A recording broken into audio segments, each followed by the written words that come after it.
Thaina matam amagi warini. Malemgi mafam amada wata padaba yamna nungai yaifaba lepak ama leirami. Leibak adugi chingyagi kachil amada yamna tushon masuna hingjaba khul ama leirami. Khul adugi mamingna Minai khul haina kaurami. Khul adugi asengba mamingdi apunba khul kawe. Khul ataina laire apang apangwa thabak suraga hingba yamna sonba khulni haiduna khul ataina karim kathaina duna Minai khul haina thunbibani. Minai khul aduda mathong yamna huktaba angang nupa macha ama lei. Nupa macha adugi mamingsu lamhenba kawe. Lamhenba makhuta yamna hainadaba tina mapaiduna khulgi nupi angang singda koitan tanaduna kihali.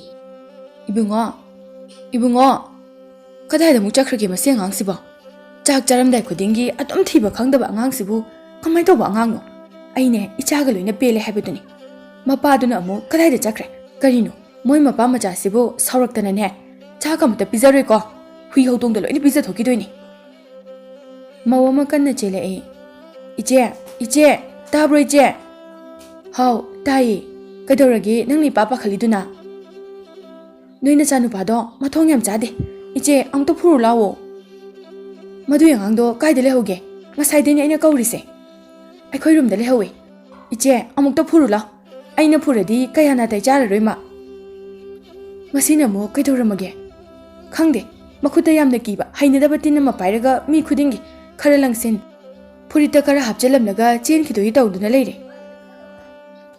kamai tawni aigi lamhen baside nahan suni khullasigi mau mayam ama pukrida iruzaringai aikhogi firol singado loina puraga chengkribado sumaina wari sanaringai khulgi nupa amana lamhenbado mana leiduna puraga lae lamhenba mapi oro tai kapati kapte ibema nangi na chase pullaga khara thamune thongal wa mulana thadorakano khulle kai asida nangi na chase mok lamhenba mathong chadaba leina moine he khura yumdasu phuba yaba phurabani pullaga su thamlabani adum nanthoki aduga thokpa ma hekta tawrami pullaga thambado nanthoi hairabadi yengonda hapchilaga hek thamo aduga ne mapandagi thorina kishilo nangi na chana heliba lamase khaji kharagi heliba lamnate bema ngasidi magi mukhuta karino ma pairaga aigi imong nupida ki halibani ne he tanarakpada aigi imong nupido makubok engonda chongsilaktana aisu kiboi khangboi imaudo pamnaga dum chenminaridana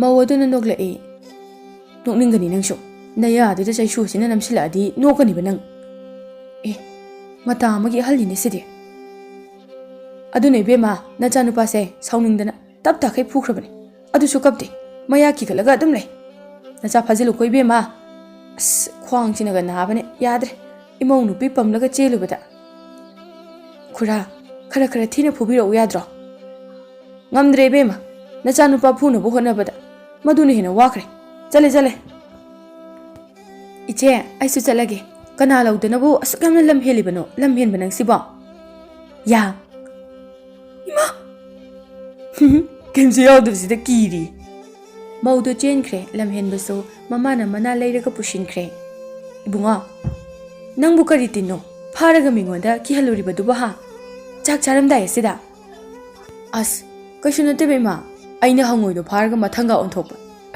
aduda misingse hangoini khangdadana kiwe wanida kariba is nakudo thuna hamuju chalo yengoni sibo as aidi kamai tawni tawriside nang imaga chak chaminaroi ko oning muna bulore ngamare aidi imaga chani mapasu thongalomdagi changlakle akhoi gi bucha puloi bro baba imana cheng laite na thongdri aseng brani haisibu lamhenba baba da aina mo phagi tawkidro ima se saksangda kapaga le hobani adu baba ai hayengdagi thabak subu chalage baba su thabak suningdrabani na ichagi waisire aibu yum changdabi chakrasirane ikai khredo onthongna bungo nangbo hoju phaba khuthamba loidribro laone chakseloine ingmana halani masi angangsidi mapa aingonda mu laknari ne chaka lambaga laoda ibungo saringai da chahorasi ima baba gisu chak thirabo thiradi inglani bo onna pa suningdabudugi ne wabirunu pangcha sa sanina padi lao nang hana Ish, masi angangsina thawengki mama asina asumaina hairaknaba silibani. Hojikpu aibu chak chaba ngamkidrane he. Mapado thokre thongalomda lamhenba mamagi manakta changkhre chak chaba. Mapado sungan hanjilakidre phana thenglaba phawba. Ibungo lamhenba napadubu karaida chatni hairamge hojik phaw yumda halaktrisibo. Khangdi ma babado ngasigi sungthengmu thengnadri aidi. Chak su chajibani ni napado. Chak lamgan khrabani. Mana hojik phaw halaktribasibu. Bunga imaga salphawda thokagi yengusiro. Hoi ma adoi ma wa ma hangene. Akhoi babase hanadagi su thabak suk sudabra. Adum lemna charaga leibra. Kaino ibunga nangna ngangi dubo. Sobudi suningde. Noi pupuga ibokanane sagaygi nupa mathantani haiduna luna tawringaida suningkhidribani. Adoima wa ma hangene. Hangkhreda kolam henba nangi wase. Karino hango hangdoido. Ima nangdo paba atanba suningdabase. Sinatadi nupa amtan nushige koige haraktro. Kariba ibungo. Mamana lamhenbada khupakna thajilli. Nabide. Adoima pabado ngasai imana ngangbudo takibani. Adoini halaktrido.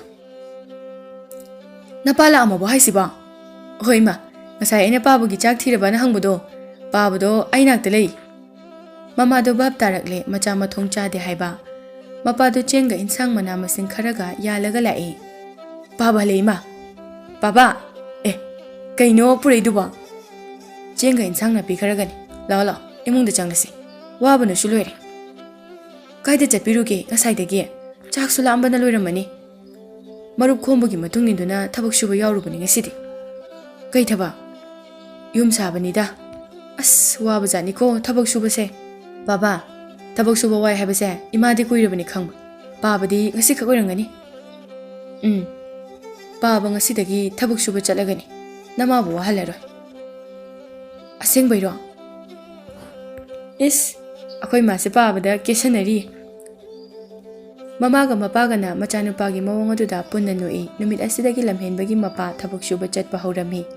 Chahi khara hawkhre lamhenba pakhang macha pharakle. Adu magi ngausinaba lamhenbadi handri.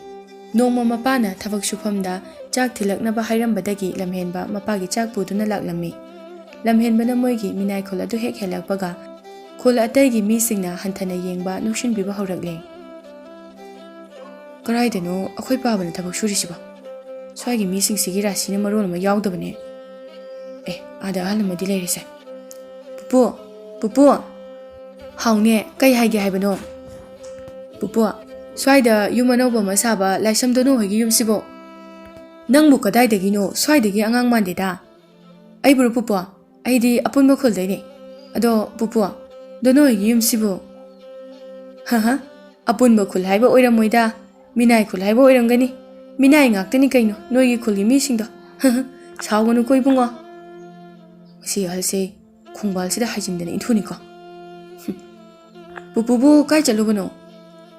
Thabak laitadana chak ngaiba oina chat sanabanida. Chak khara yamna chaba yananaba. Adudi pupuse nungaijaramganida. Minai natabagi tawfam khwangdadana chat sanabanina. Ado muk chalage pupu. Pupuna matam manghandana thengi minai nataba hal. Karino mana haidu mayam sibo. Gyan menga tadeda. Minai natabanina gyan tadrido. Hanuba munna yengduna lehawi lamhenba samlakle yum anoba saba yengduna kona thangda mapana thabak suriba yum adu urami. Mapana yumda kaduna I kupadu ui. Akhoi babani ne yum kupiside. Tadana ba chak thinba lakprabu puraga puni komo. Minai bungo phajana kupune. Nonga taraga yuridi yaroi ko. Asumna yumbu aduna hairei mapana. Hoi phajana koplamgeda nong yudana ba. Kanano sina podo mo pare changai sina. Baba chakpure chak sana chawla baba. Ibunga nang labra. Chak to thanam ipa kum tharage. Minai nang ina chanu paro. Simadi minai bu mandene he yengmada. Ado chak to horel yumse ko bolorga charo. Yumse hana amukta ko bu minai. Yumsiti kupaloibada numidang oina tarani. Aduna chakse hana charaga kuplage. Natradi wabana ngamlaro Yaro. Hana kupaloshal. Kona chak. ꯆꯥꯛ ꯆꯥꯔꯤꯉꯩꯗ ꯃꯇꯝ ꯌꯥꯝ ꯃꯥꯡꯒꯅꯤ ꯀꯔꯤꯅꯣ ꯑꯍꯜ ꯆꯥꯛ ꯆꯥꯗꯅ ꯀꯨꯞꯄꯗꯤ ꯏꯄꯥꯁꯦ ꯋꯥꯟꯊꯔꯒ ꯇꯥꯔꯛꯑꯣꯏꯗ꯭ꯔꯣ ꯌꯨꯝꯗꯒꯤ ꯑꯦ ꯃꯤꯅꯥꯏꯒꯤ ꯃꯆꯥꯁꯤ ꯋꯥꯒ ꯀꯟꯅ ꯉꯥꯡꯉꯤꯅꯦ ꯑꯦ ꯌꯥꯏꯅꯦ ꯁꯤꯗꯤ ꯌꯨꯝꯕꯨꯒꯤ ꯃꯆꯥꯅꯨꯄꯤ ꯃꯁꯛ ꯃꯇꯧ ꯌꯥꯝꯅ ꯐꯖꯕꯤ ꯐꯖꯇꯣꯟ ꯀꯧꯕꯤ ꯑꯃ ꯊꯣꯔꯛꯂꯦ ꯕꯥꯕꯥ ꯆꯥꯛ ꯆꯥꯔꯁꯤ ꯂꯥꯛꯑꯣ ꯊꯦꯡꯉꯦ ꯅꯣꯏ ꯕꯥꯕꯥ ꯆꯥꯛ ꯆꯥꯈꯤꯔꯣꯏ ꯌꯨꯝ ꯀꯨꯞꯄ ꯂꯣꯏꯗ꯭ꯔꯤꯕ ꯐꯥꯎꯕ ꯃꯥꯅ ꯆꯥꯛ ꯆꯥꯔꯤꯉꯩꯗꯅꯦ ꯀꯅꯥꯅ ꯊꯣꯔꯛꯂꯒ ꯈꯗꯥꯡ ꯁꯨꯕꯤꯅꯤ ꯁꯤꯗ ꯑꯦ ꯀꯅꯥꯅꯣ ꯄꯥꯕꯁꯤꯅ ꯌꯨꯝ ꯀꯨꯞꯂꯤꯕ ꯃꯤꯅꯥꯏ ꯑꯁꯤꯒꯤ ꯃꯆꯥꯅꯨꯄꯥꯅꯤ ꯃꯤꯕꯨ ꯌꯥꯝ ꯀꯤꯗꯦꯅꯦꯍꯦ ꯃꯤꯅꯥꯏ ꯅꯪꯒꯤ ꯅꯆꯥꯅꯨꯄꯥꯁꯦ ꯏꯕꯨꯡꯉꯣ ꯂꯝꯍꯦꯟꯕ ꯅꯪ ꯌꯨꯝꯗ ꯆꯠꯂꯝꯃꯣ ꯄꯥꯕꯁꯤ ꯂꯣꯏꯁꯤꯜꯂꯝꯂꯒ ꯂꯥꯛꯂꯒꯦ ꯄꯥꯕ ꯆꯥꯛ ꯆꯥꯗ꯭ꯔꯤꯕ ꯐꯥꯎꯕ ꯑꯩ ꯍꯜꯂꯣꯏ ꯄꯥꯕ ꯃꯤꯡꯒꯗꯤ ꯂꯝꯍꯦꯟꯕ ꯀꯥꯏꯅ ꯃꯁꯛꯀꯁꯨ ꯐꯖꯔꯤ ꯃꯤꯅꯥꯏ ꯃꯆꯥꯁꯦ ꯑꯗꯣ ꯕꯥꯕꯥ ꯂꯥꯛꯑꯣ ꯆꯥꯛ ꯂꯥꯝꯃꯦ ꯍꯥꯏꯕ ꯅꯪꯕꯨ ꯆꯥꯛ ꯂꯥꯝꯕ꯭ꯔꯅꯦ ꯅꯪ ꯂꯥꯝꯕꯗꯤ ꯅꯪ ꯆꯥꯎꯔꯣ ꯅꯣꯏ ꯕꯥꯕꯨꯗꯤ ꯆꯥꯕ ꯌꯥꯈꯤꯔꯣꯏ ꯂꯝꯍꯦꯟꯕ ꯅꯪ ꯌꯨꯝꯗ ꯆꯠꯂꯣꯅꯦ ꯁꯣꯏꯗꯅ ꯕꯦꯔꯥ ꯀꯥꯟꯅꯔꯛꯇꯅꯕ ꯑꯦ ꯃꯁꯤ ꯑꯉꯥꯡꯁꯤ ꯃꯤ ꯌꯥꯝ ꯎꯁꯤꯠꯇꯦꯅꯦꯍꯦ ꯏꯌꯥ ꯃꯤꯅꯥꯏ ꯃꯆꯥꯁꯤꯗꯤ ꯏꯕꯦꯝꯃ ꯐꯖꯇꯣꯟ ꯅꯄꯥꯒꯤ ꯂꯤꯆꯩꯗꯨ ꯄꯨꯊꯣꯔꯛꯎ ꯊꯨꯅ ꯃꯤ ꯐꯨꯒꯤ ꯉꯁꯤꯗꯤ ꯑꯣ ꯀꯃꯥꯏꯅ ꯇꯧꯅꯤ ꯇꯧꯔꯤꯁꯤꯗꯤ ꯂꯝꯍꯦꯟꯕ ꯅꯪꯕꯨ ꯌꯨꯝꯗ ꯆꯠꯂꯣꯅꯦ ꯊꯨꯅ ꯃꯤꯡꯒꯗꯤ ꯐꯖꯇꯣꯟ ꯀꯥꯏꯅ ꯀꯗꯥꯏꯗꯕꯨ ꯐꯖꯩꯅ ꯀꯧꯏꯅꯣ ꯈꯪꯗꯦ ꯐꯖꯇꯣꯟ ꯅꯣꯏ ꯕꯥꯕꯨꯡꯒꯤ ꯂꯤꯆꯩ ꯄꯨꯊꯣꯔꯛꯄꯗꯅꯦ ꯑꯩꯁꯨ ꯑꯃ ꯌꯥꯎꯔꯣꯍꯦ ꯉꯁꯤꯗꯤ ꯌꯨꯝꯕꯨ ꯐꯨꯒꯦ ꯏꯌꯥ ꯃꯤ ꯀꯌꯥ ꯎꯁꯤꯠꯇ꯭ꯔꯤꯅꯣ ꯌꯦꯡꯉꯨꯅꯦ ꯏꯕꯦꯝꯃ ꯅꯕꯨꯡ ꯑꯍꯨꯝꯗꯣ ꯀꯧꯔꯨꯆꯣ ꯊꯨꯅ ꯑꯩꯒꯤ ꯌꯨꯝꯗ ꯃꯤꯅꯥꯏ ꯑꯣꯏꯅ ꯊꯕꯛ ꯁꯨꯔꯒ ꯌꯨꯝꯕꯨ ꯑꯩꯉꯣꯟꯗ ꯎꯁꯤꯠꯇꯕ ꯁꯥꯔꯗꯅ ꯈꯪꯅꯤꯗꯅ ꯅꯪ ꯉꯁꯤꯗꯤ ꯕꯥꯕꯥ ꯇꯣꯛꯑꯣꯗ ꯌꯥꯝ ꯅꯣꯛꯅꯤꯡꯉꯦ ꯑꯩ ꯅꯨꯄꯥꯁꯦ ꯃꯁꯛꯁꯤꯅ ꯏꯐ ꯍꯦꯛ ꯐꯖꯈꯩ ꯑꯍꯜꯅ ꯉꯁꯥꯏꯗꯒꯤ ꯃꯤꯅꯥꯏ ꯃꯤꯅꯥꯏ ꯍꯥꯏꯕꯕꯨ ꯀꯩꯅꯣ ꯅꯣꯏꯅ ꯁꯨꯕ ꯉꯝꯗꯕ ꯍꯩꯇꯕ ꯊꯕꯛ ꯑꯗꯨꯕꯨ ꯑꯩꯒꯤ ꯏꯄꯥꯅ ꯁꯨꯕꯤꯕꯅꯤ ꯃꯗꯨꯒꯤ ꯑꯍꯜꯅ ꯑꯋꯥꯃꯟ ꯈꯔ ꯄꯤꯕꯅꯤ ꯁꯤꯗꯤ ꯑꯃꯒ ꯑꯃꯒ ꯃꯇꯦꯡ ꯄꯥꯡꯅꯕꯅꯤ ꯁꯤꯗ ꯀꯔꯤꯒꯤ ꯃꯤꯅꯥꯏ ꯃꯤꯅꯥꯏ ꯍꯥꯏꯔꯤꯗꯣ ꯀꯩꯒꯤꯅꯣ ꯃꯄꯥꯗꯣ ꯌꯨꯝꯊꯛꯇꯒꯤ ꯀꯨꯝꯊꯔꯛꯇꯨꯅ ꯂꯝꯍꯦꯟꯕꯕꯨ ꯐꯨꯗꯨꯅ ꯈꯥꯝꯃꯤ ꯌꯨꯝꯕꯨ ꯁꯥꯎꯕꯅ ꯇꯧꯐꯝ ꯈꯪꯗꯗꯨꯅ ꯂꯩ ꯐꯖꯇꯣꯟ ꯂꯝꯍꯦꯟꯕꯒꯤ ꯋꯥꯗꯣ ꯌꯥꯅꯤꯡꯕꯒꯨꯝ ꯇꯧꯏ ꯃꯤꯅꯥꯏ ꯃꯆꯥ ꯁꯥ ꯆꯠꯈ꯭ꯔꯣ ꯆꯠꯂꯣ ꯅꯄꯥ ꯅꯆꯥ ꯑꯅꯤꯃꯛ ꯌꯨꯝ ꯀꯨꯞꯄꯒꯤ ꯃꯃꯜꯒ ꯄꯤꯔꯣꯏ ꯍꯥ ꯑꯗꯨꯗꯗꯤ ꯇꯧꯕꯤꯒꯅꯨ ꯑꯩ ꯏꯆꯥꯁꯤ ꯐꯨꯖꯒꯦ ꯍꯦ ꯑꯍꯜ ꯄꯥꯕꯒꯤ ꯈꯨꯠꯁꯨꯃꯜ ꯄꯤꯗ꯭ꯔꯕꯗꯤ ꯅꯆꯥꯅꯨꯄꯤ ꯑꯁꯦ ꯐꯥꯔꯒ ꯂꯧꯒꯗꯕꯅꯤ ꯈꯪꯉꯨ ꯀꯔꯤ ꯍꯥꯏꯕ ꯐꯖꯇꯣꯟ ꯅꯕꯨꯡ ꯀꯧꯔꯨꯆꯣꯅꯦ ꯅꯪꯕꯣ ꯅꯪꯁꯨ ꯅꯌꯥꯗꯣ ꯈꯤꯒꯠꯂꯒ ꯂꯩꯌꯨ ꯍꯥꯏꯕ ꯅꯠꯇꯦꯅꯦ ꯅꯨꯄꯥ ꯌꯥꯝ ꯊꯣꯛꯑꯦ ꯍꯥꯏꯕ ꯃꯁꯤ ꯂꯝꯍꯦꯟꯕ ꯄꯥꯈꯪꯁꯤ ꯃꯄꯥꯅ ꯂꯝꯍꯦꯟꯕꯕꯨ ꯐꯨꯗꯨꯅ ꯄꯨꯈꯤ ꯐꯖꯇꯣꯟ ꯌꯦꯡꯗꯨꯅ ꯂꯩꯍꯧꯏ ꯂꯝꯍꯦꯟꯕꯗ ꯉꯥꯎꯗꯨꯅ ꯌꯦꯡꯉꯨꯅꯦ ꯃꯤꯅꯥꯏ ꯃꯆꯥ ꯑꯁꯤꯗ ꯌꯦꯡꯂꯒ ꯅꯣꯛꯇꯅ ꯂꯩꯅꯦ ꯏꯕꯦꯝꯃ ꯅꯪ ꯃꯤꯅꯥꯏ ꯑꯁꯤ ꯌꯥꯝ ꯄꯥꯝꯕ꯭ꯔꯥ ꯍꯥ ꯅꯪꯁꯨ ꯃꯤꯅꯥꯏ ꯅꯨꯄꯤ ꯑꯣꯏꯒꯦ ꯈꯜꯂꯤꯕ꯭ꯔꯣ ꯇꯥꯅꯤꯡꯗꯦꯗ ꯄꯥꯕ ꯀꯔꯤ ꯋꯥꯉꯥꯡ ꯁꯉꯥꯡꯅꯣ ꯃꯤꯒꯤ ꯊꯕꯛ ꯁꯨꯕꯤꯕꯒꯤ ꯑꯋꯥꯃꯜꯗꯣ ꯁꯠ ꯁꯠ ꯄꯤꯈꯣ ꯕꯥꯕꯥ ꯑꯩ ꯐꯥꯅꯤ ꯍꯥꯏꯔꯝꯃꯤꯗꯣ ꯄꯤꯗꯗꯤ ꯑꯩꯗꯤ ꯐꯥꯍꯟꯈꯤꯗꯣꯏꯅꯤꯀꯣ ꯐꯥꯕꯤꯔꯗꯤ ꯐꯅꯤꯗ ꯍꯥ ꯂꯝꯍꯦꯟꯕꯒ ꯃꯄꯥꯒ ꯌꯨꯝ ꯌꯧꯔꯛꯇꯨꯅ ꯃꯄꯥꯅ ꯃꯥꯒꯤ ꯅꯨꯄꯤꯗ ꯄꯥꯎ ꯇꯝꯃꯤ ꯃꯊꯥ ꯁꯥꯗꯨꯅ ꯂꯝꯍꯦꯟꯕꯗꯤ ꯌꯥꯝꯅ ꯀꯟꯅ ꯁꯥꯎꯔꯤ ꯀꯣꯟꯅꯗꯤ ꯃꯆꯥꯗꯨ ꯅꯨꯡꯉꯥꯏꯔꯛꯇ꯭ꯔ ꯃꯥꯜꯂꯦ ꯃꯃꯥꯒ ꯃꯄꯥꯒꯅ ꯑꯃꯨꯛ ꯊꯦꯝꯃꯤ ꯅꯨꯃꯤꯗꯥꯡ ꯋꯥꯏꯔꯝꯒꯤ ꯃꯇꯝꯅꯤ ꯌꯨꯝꯕꯨꯗꯨꯒꯤ ꯃꯆꯥꯅꯨꯄꯥ ꯑꯍꯨꯝꯗꯨ ꯂꯥꯛꯏ ꯌꯥꯝꯅ ꯐꯤꯡꯅ ꯂꯝꯍꯦꯟꯕꯒꯤ ꯌꯨꯝꯗ ꯁꯤ ꯌꯨꯝꯁꯤ ꯅꯠꯇ꯭ꯔꯣ ꯑꯩꯈꯣꯏꯗ ꯌꯨꯝ ꯁꯥꯕ ꯃꯤꯅꯥꯏꯗꯨꯒꯤ ꯌꯨꯝꯁꯦ ꯃꯥꯅꯦ ꯄꯥꯕꯅ ꯇꯥꯛꯂꯛꯏ ꯑꯗꯨꯒ ꯃꯤꯅꯥꯏ ꯅꯨꯄꯥ ꯑꯃꯅ ꯍꯥꯏꯔꯛꯏꯗꯨꯒ ꯆꯞ ꯃꯥꯟꯅꯩ ꯌꯨꯝꯁꯤꯕꯨ ꯀꯅꯥ ꯀꯅꯥ ꯂꯩꯒꯦ ꯏꯁ ꯑꯁꯤꯗꯤ ꯌꯨꯝꯕꯨꯒꯤ ꯃꯆꯥꯅꯨꯄꯥ ꯑꯍꯨꯝꯗꯨꯅꯤꯅꯦꯍꯦ ꯑꯁ ꯌꯥꯝꯅ ꯐꯤꯡꯕꯅꯤꯅꯦ ꯃꯣꯏ ꯑꯍꯨꯝꯁꯦ ꯁꯣꯏꯗꯅ ꯑꯩꯈꯣꯏꯕꯨ ꯐꯨꯕ ꯂꯥꯛꯄ ꯑꯣꯏꯔꯝꯒꯅꯤ ꯀꯃꯥꯏꯅ ꯇꯧꯅꯤ ꯑꯗꯨꯗꯤ ꯃꯣꯏ ꯃꯄꯥ ꯀꯃꯥꯏꯅ ꯇꯧꯗꯣꯏꯅꯣ ꯃꯅꯤꯡ ꯊꯣꯡꯗꯣ ꯍꯥꯡꯇꯣꯛꯂꯒ ꯅꯆꯥꯅꯨꯄꯥꯗꯣ ꯑꯃꯨꯛꯇ ꯆꯦꯜꯍꯟꯈꯣ ꯃꯃꯥ ꯕꯥꯕꯥ ꯏꯃꯥ ꯁꯦ ꯐꯥꯟꯁꯤꯗ ꯑꯃꯨꯛꯇ ꯒ꯭ꯌꯥꯟ ꯇꯥꯅ ꯐꯝꯃꯨꯁꯦ ꯀꯩꯁꯨ ꯇꯧꯔꯣꯏ ꯄꯥꯕꯒꯤ ꯊꯕꯛ ꯁꯨꯕꯒꯤ ꯑꯋꯥꯃꯜ ꯄꯤꯕ ꯂꯥꯛꯄ ꯁꯣꯏꯗꯅ ꯑꯣꯏꯔꯝꯒꯅꯤ ꯑꯣꯏꯔꯝꯒꯗ꯭ꯔꯅꯦ ꯂꯝꯍꯦꯟꯕ ꯃꯥꯅꯦ ꯍꯥꯏꯕ ꯄꯥꯕ ꯀꯅꯥꯝꯇ ꯊꯣꯛꯂꯛꯂꯔꯣꯏ ꯍꯥꯏꯕ꯭ꯔꯣ ꯍꯥ ꯏꯃꯨꯡꯁꯤꯗ ꯆꯪꯉꯧꯔꯣ ꯆꯪꯉꯛꯑꯗꯤ ꯐꯔꯛ ꯇꯥꯅꯤ ꯍꯦ ꯅꯣꯏ ꯀꯩꯁꯨ ꯐꯔꯛ ꯇꯥꯔꯣꯏꯌꯦ ꯑꯗꯨꯝ ꯆꯪꯉꯣ ꯏꯃꯨꯡꯗ ꯌꯥꯏꯃ ꯑꯇꯣꯝꯕ ꯅꯕꯥꯅꯤ ꯁꯤꯗ ꯂꯩꯔꯝꯃꯣ ꯑꯩ ꯏꯃꯨꯡꯗ ꯆꯪꯂꯒ ꯃꯉꯛ ꯁꯝꯁꯦ ꯄꯥꯏꯔꯒ ꯄꯨꯊꯣꯔꯛꯀꯦ ꯍꯣꯏ ꯇꯥꯆꯧ ꯈꯪꯅꯤꯗꯅ ꯉꯁꯤꯗꯤ ꯏꯄꯥꯗꯒ ꯐꯨꯒꯦ ꯇꯧꯔꯝꯕ ꯏꯆꯟꯅꯨꯄꯤ ꯐꯥꯔꯒ ꯂꯧꯅꯤ ꯍꯥꯏꯔꯝꯕ ꯈꯪꯅꯤꯗꯅ ꯅꯣꯏ ꯍꯧꯖꯤꯛ ꯃꯌꯥꯝꯕ ꯏꯃꯨꯡꯗ ꯐꯤꯡꯅ ꯆꯪꯈꯤ ꯑꯗꯨꯒ ꯊꯣꯡ ꯒꯝ ꯂꯥꯎꯅ ꯂꯣꯟꯁꯤꯟꯈꯤ ꯊꯣꯡ ꯑꯗꯨ ꯍꯦꯛ ꯂꯣꯟꯁꯤꯟꯈꯤꯕꯒ ꯄꯣꯄꯥ ꯄꯣꯄꯥꯒꯤ ꯃꯈꯣꯜ ꯈꯔ ꯇꯥꯕ ꯍꯧꯔꯛꯏ ꯅꯨꯄꯥ ꯑꯃꯗꯨ ꯀꯣꯏꯂꯥꯎ ꯂꯥꯎꯗꯨꯅ ꯀꯞꯄꯒ ꯏꯃꯨꯡꯗ ꯆꯦꯟꯕꯒꯨꯝꯅ ꯇꯧꯔꯤ ꯇꯌꯥꯏ ꯇꯥꯆꯧ ꯅꯠꯇ꯭ꯔꯣ ꯀꯞꯄꯤꯁꯤꯕꯣ? ꯑꯩꯈꯣꯏ ꯇꯥꯆꯧꯒꯤ ꯀꯞꯁꯤꯟꯅꯔꯒ ꯃꯤ ꯐꯨꯕꯤꯗꯨ ꯇꯧꯔꯤꯅꯤ꯫ ꯉꯥꯏꯍꯥꯛ ꯂꯩꯔꯒ ꯊꯣꯡ ꯍꯥꯡꯗꯣꯔꯛꯂꯦ ꯑꯗꯨꯒ ꯅꯨꯄꯥ ꯑꯃꯗꯨ ꯂꯝꯍꯦꯟꯕꯅ ꯐꯨꯕꯒꯤ ꯃꯁꯥ ꯄꯨꯝꯕ ꯄꯣꯞꯇꯨꯅ ꯊꯣꯡꯖꯤꯜꯗꯒꯤ ꯀꯥꯟꯊꯣꯛꯄ ꯉꯝꯗꯅ ꯃꯥꯡꯒꯣꯜꯗ ꯑꯣꯟꯊꯔꯛꯂꯦ꯫ ꯑꯩꯈꯣꯏ ꯇꯥꯆꯧꯁꯤꯗꯤ ꯂꯣꯏꯔꯦꯗꯅ꯫ ꯅꯕꯥꯅꯤꯅ ꯏꯃꯨꯡꯗ ꯆꯪꯂꯛꯂꯔꯣꯏꯗ꯭ꯔꯣ? ꯂꯥꯛꯑꯣ ꯆꯪꯉꯣꯅꯦ ꯅꯕꯥꯅꯤꯁꯨ꯫ ꯏꯕꯥꯅꯤꯗꯤ ꯇꯜꯂꯦ, ꯏꯕꯥꯅꯤꯗꯤ ꯑꯩꯈꯣꯏ ꯇꯥꯆꯧ ꯂꯧꯕ ꯂꯥꯛꯄꯅꯦ꯫ ꯁꯦꯡꯉꯕꯅꯦ? ꯍꯣꯏ ꯁꯦꯡꯉꯦ, ꯑꯗꯣ ꯀꯩꯅꯣꯝꯇ ꯍꯪꯒꯦ ꯌꯥꯕ꯭ꯔꯣ? ꯌꯥꯏ ꯍꯪꯉꯨ ꯇꯥꯔꯤ꯫ ꯅꯣꯏꯒꯤ ꯂꯩꯕꯥꯛ ꯍꯣꯟꯅꯅꯕ ꯕꯣꯔꯥ ꯈꯔ ꯆꯥꯎꯕꯒ ꯂꯩꯇ꯭ꯔꯣ? ꯂꯩꯕꯅꯤ ꯁꯨꯃꯥꯡ ꯃꯇꯣꯟꯗ, ꯀꯩꯒꯤꯅꯣ? ꯇꯥꯆꯧꯁꯤ ꯍꯥꯞꯄꯒ ꯄꯨꯈꯤꯒꯦ ꯇꯧꯕꯅꯤ꯫ ꯍꯣꯏ, ꯑꯗꯣ ꯕꯣꯔꯥꯗꯣ ꯑꯃꯨꯛ ꯊꯤꯜꯂꯛꯎꯀꯣ꯫ ꯍꯣꯏ, ꯑꯗꯣ ꯊꯣꯡꯒꯥꯜꯗ ꯑꯣꯏꯅ ꯊꯅꯝꯒꯦ, ꯕꯣꯔꯥꯗꯣ ꯌꯨꯝꯗꯗꯤ ꯆꯪꯉꯔꯣꯏꯒꯦꯀꯣ? ꯃꯣꯏ ꯑꯅꯤꯅ ꯑꯃꯗꯣ ꯕꯣꯔꯥꯗ ꯍꯥꯞꯇꯨꯅ ꯁꯒꯥꯏ ꯁꯥꯔꯒ ꯄꯨꯈ꯭ꯔꯦ꯫ ꯂꯝꯍꯦꯟꯕꯒꯤ ꯃꯃꯥꯒ ꯃꯄꯥꯒꯗꯤ ꯀꯩꯝꯇ ꯍꯥꯏꯗꯦ, ꯅꯨꯃꯤꯠꯇꯨꯃ ꯇꯨꯃꯤꯟꯅ ꯂꯩꯈ꯭ꯔꯦ꯫ ꯂꯝꯍꯦꯟꯕꯒꯤ ꯉꯁꯤꯒꯤ ꯃꯇꯧ ꯑꯗꯨ ꯎꯕꯗꯒꯤ ꯅꯣꯡꯉꯥꯟꯕꯒ ꯐꯖꯇꯣꯟ ꯃꯃꯥꯟꯅꯕꯤ ꯑꯅꯤꯃꯒ ꯂꯥꯛꯂꯦ ꯂꯝꯍꯦꯟꯕ ꯈꯣꯏꯗ꯫ ꯃꯕꯨꯡ ꯑꯍꯜꯕꯨ ꯁꯒꯥꯏ ꯁꯥꯔꯒ ꯄꯨꯔꯛꯄ ꯕꯣꯔꯥ ꯑꯗꯨꯗ ꯆꯦꯡ ꯍꯋꯥꯏ ꯍꯦꯟꯁꯥꯡ ꯅꯥꯄꯤ ꯍꯥꯞꯇꯨꯅ꯫ ꯏꯆꯥ ꯍꯣꯏꯗꯤ ꯀꯅꯥ ꯀꯅꯥꯅꯣ? ꯑꯗꯨꯒ ꯅꯣꯏꯅ ꯋꯥꯅ ꯄꯨꯔꯛꯏꯗꯨꯅ ꯀꯔꯤ ꯀꯔꯤꯅꯣ?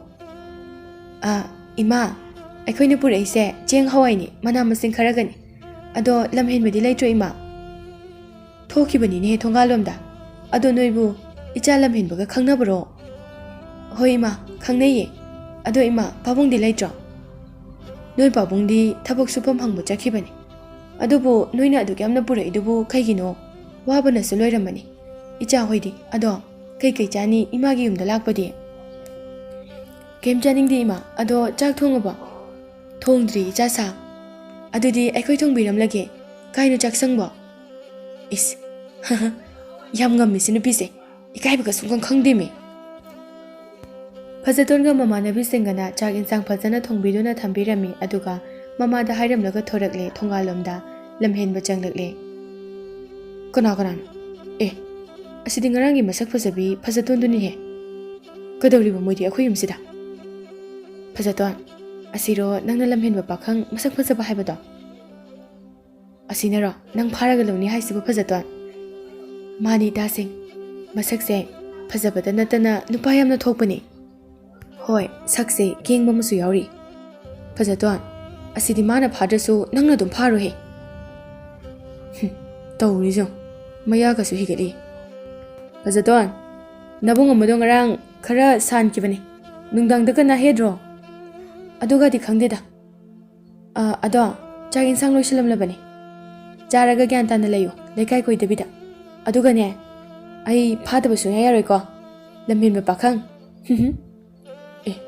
ꯌꯥꯏꯅꯦꯍꯦ, ꯍꯨꯒ ꯍꯥꯞꯆꯤꯜꯂꯝꯗꯅꯀꯣ꯫ ꯍꯨꯅ ꯍꯦꯟꯅ ꯇꯥꯡꯉꯤ, ꯑꯗꯨꯅ ꯍꯥꯞꯂꯝꯗ꯭ꯔꯦ꯫ ꯐꯖꯇꯣꯟ ꯍꯣꯏ ꯆꯠꯈ꯭ꯔꯦ꯫ ꯂꯝꯍꯦꯟꯕꯗꯤ ꯐꯖꯇꯣꯟꯅ ꯊꯣꯡꯂꯝꯕ ꯆꯥꯛ ꯏꯟꯁꯥꯡ ꯑꯗꯨ ꯍꯥꯎꯅ ꯆꯥꯏ꯫ ꯃꯃꯥꯗꯤ ꯂꯝꯍꯦꯟꯕꯗ ꯌꯦꯡꯂꯒ ꯅꯣꯛꯆꯔꯦ꯫ ꯑꯁꯨꯝꯅ ꯇꯣꯏꯅ ꯐꯖꯇꯣꯟ ꯂꯥꯛꯇꯨꯅ ꯍꯦꯛ ꯍꯦꯛ ꯆꯥꯛ ꯏꯟꯁꯥꯡ ꯊꯣꯡꯕꯤ꯫ ꯊꯥ ꯈꯔꯒꯤ ꯃꯇꯨꯡꯗ ꯌꯥꯝꯅ ꯇꯥꯡꯅ ꯊꯣꯛꯄ ꯑꯃ ꯑꯣꯏꯅ ꯂꯝꯍꯦꯟꯕꯒꯤ ꯂꯩꯕꯥꯛ ꯑꯗꯨ ꯑꯀꯟꯕ ꯅꯣꯡ ꯅꯨꯡꯁꯤꯠ ꯇꯧꯗꯨꯅ ꯈꯨꯜꯁꯤꯡ ꯏꯁꯤꯡ ꯏꯆꯥꯎ ꯊꯣꯛꯂꯝꯃꯤ꯫ ꯈꯨꯜ ꯈꯔ ꯈꯛꯇ ꯅꯠꯇꯅ ꯈꯨꯜ ꯑꯅꯝꯕ ꯌꯨꯝ ꯀꯩ ꯀꯌా ꯇꯦꯛꯇꯨꯅ ꯏꯁꯤꯡ ꯂꯣꯏꯅ ꯄꯥꯊꯈꯤꯗꯨꯅ ꯌꯨꯝ ꯀꯌꯥꯒꯤ ꯃꯤꯑꯣꯏꯗꯨ ꯌꯥꯝꯅ ꯋꯥꯅꯔꯝꯃꯤ꯫ ꯐꯖꯇꯣꯟꯒꯤ ꯌꯨꯝꯁꯨ ꯂꯩꯇ꯭ꯔꯦ, ꯂꯝꯍꯦꯟꯕꯒꯤ ꯌꯨꯝꯁꯨ ꯂꯩꯇ꯭ꯔꯦ, ꯃꯤꯅꯥꯏ ꯃꯄꯨ ꯆꯞ ꯃꯥꯟꯅꯈ꯭ꯔꯦ꯫ ꯑꯗꯨꯕꯨ ꯂꯝꯍꯦꯟꯕꯅ ꯃꯃꯥꯒ ꯃꯄꯥꯒꯗꯨ ꯆꯤꯡꯗꯨꯝ ꯑꯃꯗ ꯄꯨꯈꯠꯇꯨꯅ ꯊꯝꯕꯤꯔꯝꯂꯒ ꯐꯖꯇꯣꯟꯒꯤ ꯃꯌꯨꯝꯗ ꯂꯥꯛꯇꯨꯅ ꯐꯖꯇꯣꯟꯒꯤ ꯃꯃꯥ ꯃꯄꯥ ꯃꯕꯨꯡꯁꯤꯡꯕꯨꯁꯨ ꯆꯤꯡꯗꯨꯝ ꯇꯥꯅ ꯄꯨꯔꯛꯇꯨꯅ ꯊꯝꯕꯤꯔꯝꯃꯤ꯫ ꯅꯣꯡ ꯅꯨꯡꯁꯤꯠ ꯐꯈ꯭ꯔꯕꯁꯨ ꯏꯁꯤꯡ ꯏꯆꯥꯎ ꯑꯗꯨꯅ ꯃꯤꯁꯤꯡ ꯑꯗꯨ ꯌꯥꯝꯅ ꯋꯥꯅꯔꯝꯃꯤ, ꯑꯐꯪ ꯑꯐꯪꯕꯁꯨ ꯆꯥꯃꯤꯟꯅꯔꯝꯃꯤ꯫ ꯐꯖꯇꯣꯟꯒꯤ ꯃꯄꯥꯒ ꯂꯝꯍꯦꯟꯕꯒꯤ ꯃꯄꯥꯒꯁꯨ ꯌꯦꯟꯅ ꯌꯦꯟꯅꯗꯨꯅ ꯍꯧꯈ꯭ꯔꯕ ꯋꯥꯔꯤ ꯀꯥꯎꯅꯗꯨꯅ ꯆꯥꯃꯤꯟꯅꯔꯝꯃꯤ꯫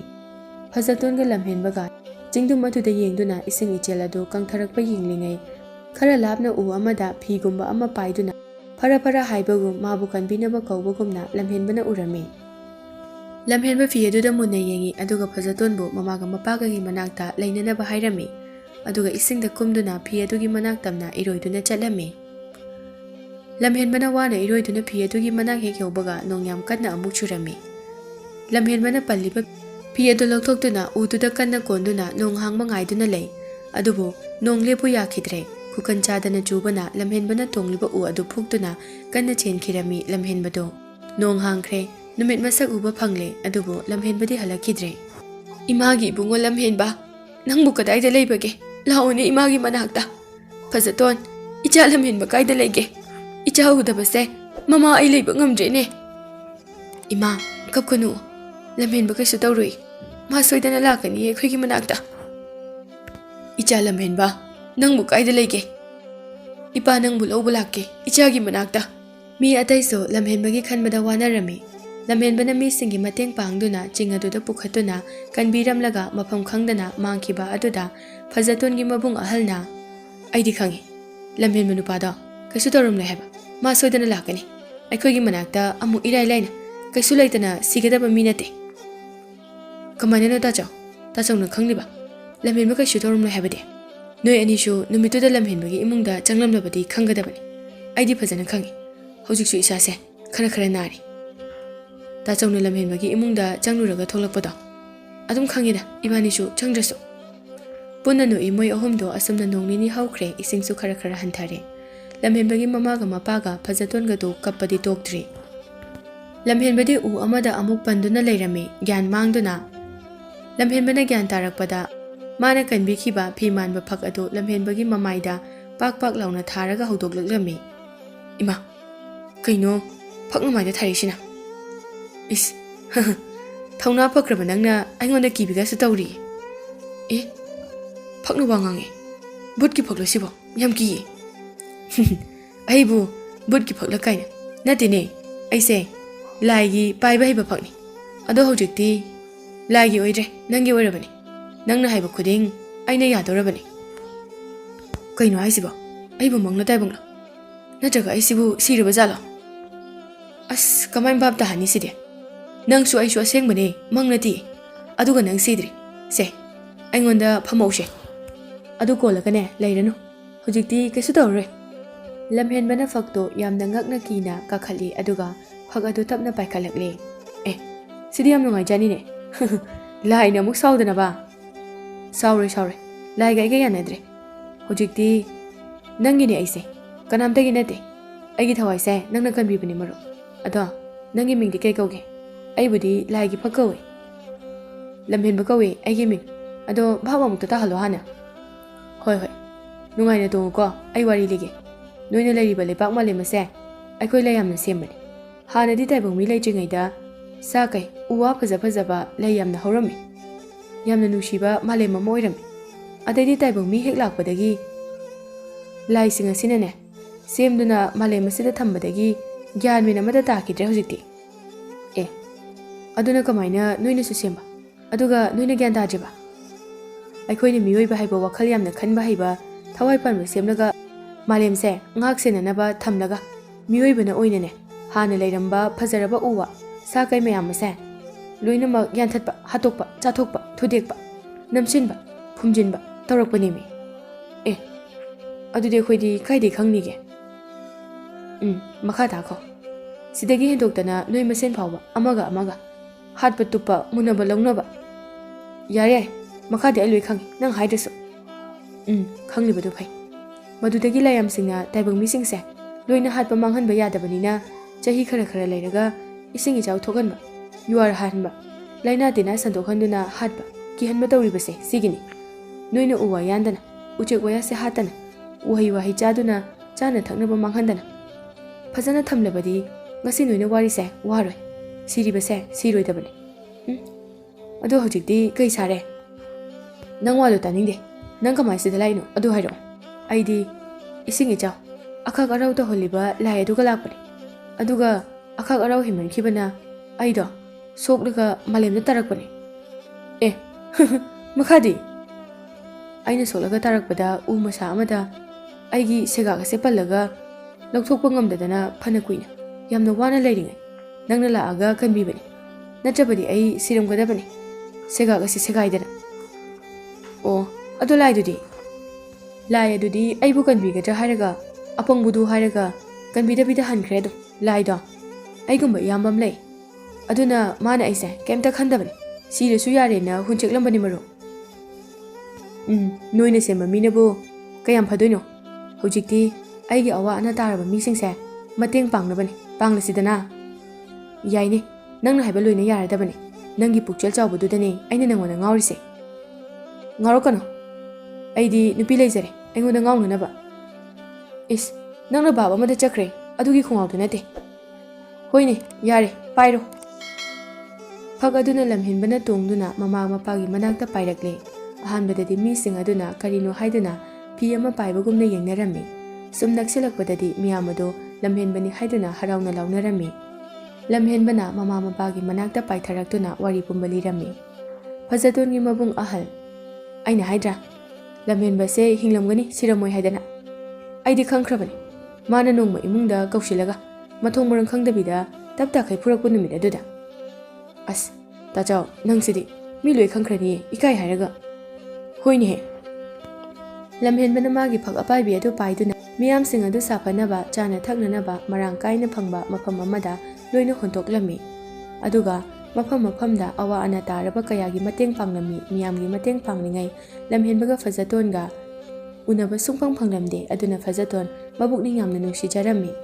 ꯑꯁꯨꯝꯅ ꯅꯨꯃꯤꯠ ꯈꯔꯅꯤ ꯍꯧꯈ꯭ꯔꯕ ꯃꯇꯨꯡꯗꯗꯤ ꯍꯥꯟꯅꯒꯤ ꯄꯨꯟꯁꯤꯗ ꯍꯟꯖꯤꯜꯂꯛꯇꯨꯅ ꯃꯍꯧꯁꯥꯒꯨꯝ ꯍꯤꯡꯅꯕ ꯍꯣꯠꯅꯔꯝꯃꯤ ꯐꯖꯇꯣꯟꯗꯤ ꯃꯕꯨꯛꯅꯤꯡ ꯅꯨꯡꯁꯤꯅ ꯂꯝꯍꯦꯟꯕꯕꯨ ꯎꯕ ꯐꯪꯗꯅ ꯊꯣꯡꯒꯥꯜꯗ ꯎꯪꯗꯨꯅ ꯐꯝꯂꯤꯉꯩ ꯇꯨꯡꯗꯒꯤ ꯈꯪꯍꯧꯗꯅ ꯂꯝꯍꯦꯟꯕꯅ ꯐꯛꯇ ꯄꯥꯏꯁꯤꯜꯂꯛꯇꯨꯅ ꯐꯖꯇꯣꯟꯕꯨ ꯐꯥꯔꯒ ꯄꯨꯈꯤꯔꯝꯃꯤ ꯑꯦ ꯕꯥꯕꯥ ꯏꯃꯥ ꯏꯆꯟ ꯐꯖꯇꯣꯟꯗꯨ ꯐꯥꯗꯨꯅ ꯄꯨꯈ꯭ꯔꯦ ꯂꯝꯍꯦꯟꯕꯅ ꯑꯗꯨ ꯀꯩꯗꯧꯔꯒꯦ ꯂꯝꯍꯦꯟꯕꯅ ꯐꯖꯇꯣꯟ ꯐꯥꯔꯒ ꯂꯧꯅꯤꯅ ꯍꯥꯟꯅ ꯍꯥꯏꯈ꯭ꯔꯕꯅꯤ ꯑꯗꯨꯅ ꯅꯣꯏꯅ ꯋꯥꯕꯤꯔꯨꯔꯅꯨ ꯑꯗꯨꯗꯤ ꯂꯝꯍꯦꯟꯕꯁꯦ ꯑꯩꯈꯣꯏꯒꯤ ꯏꯆꯦꯟ ꯑꯣꯏꯔꯦꯅꯦ ꯍꯥ ꯂꯝꯍꯦꯟꯕꯒ ꯐꯖꯇꯣꯟꯒ ꯂꯩꯆꯤꯟ ꯃꯔꯛꯇ ꯄꯥꯏꯗꯨꯅ ꯐꯖꯇꯣꯟꯅ ꯂꯝꯍꯦꯟꯕꯗ ꯉꯥꯊꯗꯨꯅ ꯀꯦꯖꯔꯝꯃꯤ ꯐꯛꯀꯤ ꯂꯥꯏ ꯑꯗꯨꯅ ꯃꯁꯤꯒꯤ ꯐꯛꯁꯤ ꯊꯧꯋꯣꯏꯀꯤ ꯑꯩꯒꯤ ꯃꯥꯡꯗ ꯂꯩꯅꯒꯤ ꯈꯟꯗꯨꯅ ꯂꯤꯅꯕꯅꯦ ꯅꯣꯡ ꯍꯥꯏꯖꯤꯟꯗꯅ ꯆꯨꯍꯜꯂꯗꯤꯀꯣ ꯑꯗꯨꯁꯨ ꯌꯥꯔꯣꯏꯅꯦ ꯃꯣꯏ ꯑꯅꯤꯒꯤ ꯈꯨꯅꯨꯡꯁꯤ ꯑꯁꯦ ꯅꯣꯡ ꯇꯥꯔꯒꯅ ꯍꯦꯟꯅ ꯅꯨꯡꯉꯥꯏꯈꯤꯅꯤꯅꯦ ꯂꯧꯖꯔꯣꯗ ꯐꯛꯇꯨ ꯅꯣꯏꯗꯣ